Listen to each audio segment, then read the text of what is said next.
এইভাবে একবার ডিমের চাপ বানিয়ে দেখুন। ডিম দিয়ে একই রকম রান্না না খেয়ে নতুন কিছু ট্রাই করুন, খুবই ভালো লাগবে।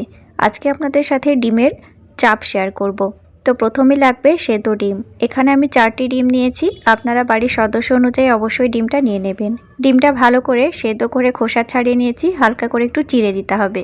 কড়াইতে 2 চা চামচ সরিষার তেল নিয়েছি। তেলটা ভালো মতো গরম হয়ে যাবে, তখন দুটো বড় সাইজের পেঁয়াজ ভাজা ভাজা করে নিতে হবে। এই পেঁয়াজটাকে খুব ছোট করে কাটার দরকার নেই। দেখুন ভাজার পরে পেঁয়াজটা কত সুন্দরভাবে ছেড়ে গেল। এখানে 3টে কাঁচা লঙ্কা ব্যবহার করেছি। ঝালটা অবশ্যই আপনারা স্বাদ বুঝে দিয়ে দেবেন। 8 থেকে 10টা মতো এখানে কাজু বাদাম নিয়েছি। আপনারা কাজু বাদামের বদলে এখানে চার মগজটাও নিতে পারেন। তবে এই রান্নাটিতে খুব বেশি ঝাল দেবেন না। খুব বেশি ঝাল হয়ে গেলে খেতে ভালো লাগবে না। একটু মিষ্টি মিষ্টি হলে খেতে বেশি টেস্টি হয়। তো দেখুন বন্ধুরা, মশলাটা ভাজা হয়ে গেছে, তেলটা ঝরিয়ে উঠে নিয়েছি। এবার ওই তেলের ওপরে আমি 4টে ডিম নিয়েছিলাম, ভালো করে ফ্রাই করে নিতে হবে। তবে খুব পুড়িয়ে ভাজতে যাবে না, হালকা করে একটু ফ্রাই করে নিতে হবে। তবে এখানে আপনারা লবণ, হলুদ বা লাল লঙ্কা কোনো কিছুই ব্যবহার করবেন না। এবার ভেজে রাখা যে মশলাটা ছিল সেই মশলাটা ভালো করে ঠান্ডা করে নিয়েছি, মিক্সার জারে নিয়ে নিলাম। তবে মশলাটা অবশ্যই আপনারা ঠান্ডা করে নেবেন। এবার এই মশলার ভেতরে অ্যাড করব 1 কাপ পরিমাণে টক দই। প্রথমে আধা কাপ পরিমাণে টক দই ব্যবহার করলাম, আরও আধা কাপ পরিমাণে টক দই ব্যবহার করব। দেখুন এখানে দইয়ের ভাগটা একটু বেশি দেবেন, তাহলে খেতে ভালো লাগবে। আপনারা চাইলে এখানে আধা কাপ পরিমাণে টক দইও ব্যবহার করতে পারেন।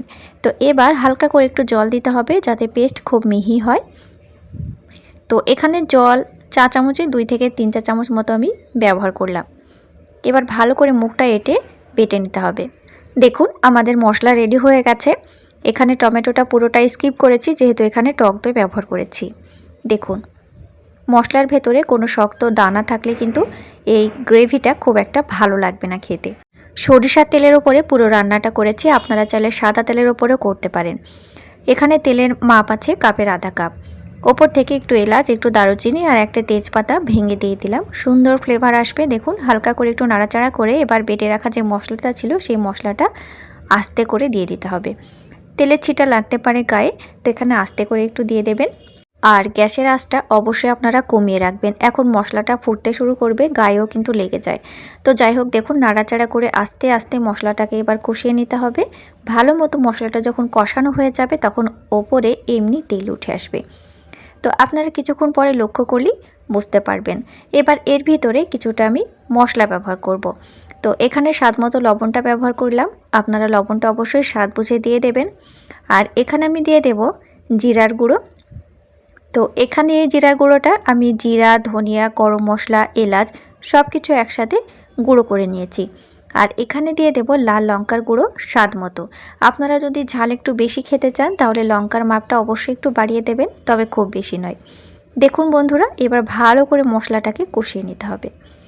প্রায় 3 থেকে 4 মিনিট হাতে সময় নিয়ে ভালো করে মশলাটা কষানো হয়ে গেছে। এবার দেখুন এই গ্রেভিটা দিয়ে 1 থালা ভাত খাওয়া হয়ে যাবে। তো এই গ্রেভিটাকে একটু পাতলা করার জন্য কাপের আধা কাপ পরিমাণে একটু জল দিয়ে দিলাম। দেখুন এই জলটা শেষে কিন্তু অনেকটা কমে আসবে আর কি। তবে আপনারা জল এখানে খুব বেশি দেবেন না, গ্রেভিটা যত গামাখা হবে ততই খেতে ভালো লাগবে। আর আমি কথা দিচ্ছি 1 চামচ গ্রেভি দিয়ে আপনারা 1 থালা ভাত খেয়ে নিতে পারবেন, এতটাই টেস্টি হয়। তো ভেজে রাখা ডিমগুলো দিয়ে দিলাম। ডিমগুলো দেওয়ার পরে হালকা হাতে একটু নাড়াচাড়া করে মিশিয়ে নেব, যাতে লবণ জলটা ডিমের ভেতরে ভালোভাবে প্রবেশ করে। দেখুন এবার নাড়াচাড়া করে 5 মিনিটের জন্য ঢাকনা দিয়ে রেখে দিলেই আমাদের ডিমের চাপ রেডি হয়ে যাবে। আর এবার অবশ্যই আপনারা ঢাকনা দিয়ে রান্না করবেন। যে 5 মিনিট আমরা ঢাকনা দিয়ে রান্না করব, ফ্লেভারটা খুব ভালো আসবে। এবার নামানোর আগে গাওয়া ঘি 1 চা চামচ ভালো করে ছড়িয়ে দিতে হবে গ্রেভির ওপরে, সামান্য একটু চিনি। তো চিনিটা অবশ্যই আপনারা স্বাদ মতো দেবেন, আর এখানে চিনিটা দিলে খেতে বেশি ভালো লাগবে। তো দেখুন আমাদের ডিমের চাপ পুরো রেডি হয়ে গেছে, দেখুন কতটা লোভনীয় হয়েছে। এবার আমি একটি সার্ভিং ডিশে উঠিয়ে নিচ্ছি। গরম ভাতের সাথে একবার বানিয়ে দেখুন, দুর্দান্ত টেস্ট হয়। আর ছোট থেকে বড় সকলেই খুব মজা করে খাবে, বাড়ির ছোটরা খুবই মজা করে খাবে, যেহেতু এই রান্নাটাতে চিনি ব্যবহার করা হয়েছে আর সাথে ঘিয়ের ফ্লেভার আছে। আপনারা অবশ্যই একবার ট্রাই করে দেখতে পারেন। আজকের রেসিপিটা আপনাদের যদি ভালো লেগে যায় তো অবশ্যই চ্যানেলটি সাবস্ক্রাইব করে দিয়ে পাশের বেল আইকনটি প্রেস করে রাখবেন। আর অবশ্যই আমাকে কমেন্ট করবেন, কমেন্টের অপেক্ষায় আমি কিন্তু রইলাম। তাহলে নতুন নতুন রেসিপি নিয়ে ফিরে আসবো আবার পরের এপিসোডে। আজকের মতো এই পর্যন্তই। Thank you.